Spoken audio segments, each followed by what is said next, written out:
I honestly do not believe that an animal can talk to a human or communicate with a human. I've had animals my whole life. We give them commands, we give them instructions, and they do it as we habituate them, basically. But I'm very skeptical to think that an animal like Diablo will communicate or can communicate with humans. I am desperate, however. I do not want to lose him. I made sure that Anna had no information on Diablo or his history before she came to speak to the black leopard. I was nervous to see what would happen, as this animal never let anyone near his night shelter without a lot of snarling and growling. But the minute he saw Anna, he calmed down and let her kneel right outside and look at him.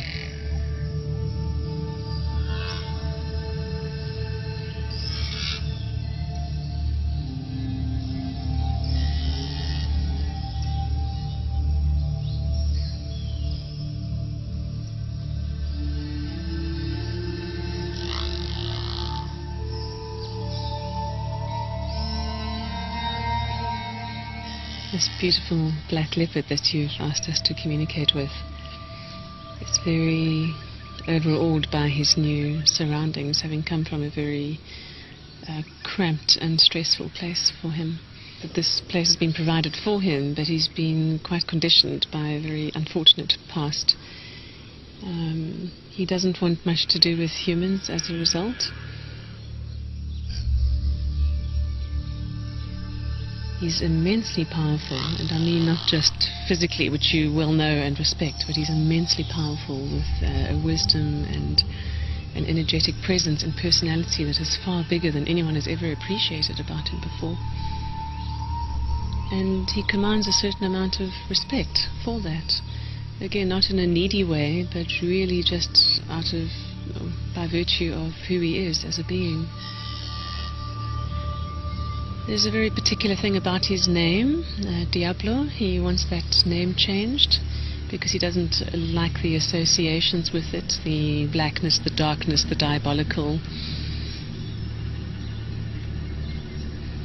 And when asking him about his past before coming here, he shows concern for two young cubs that were next to him.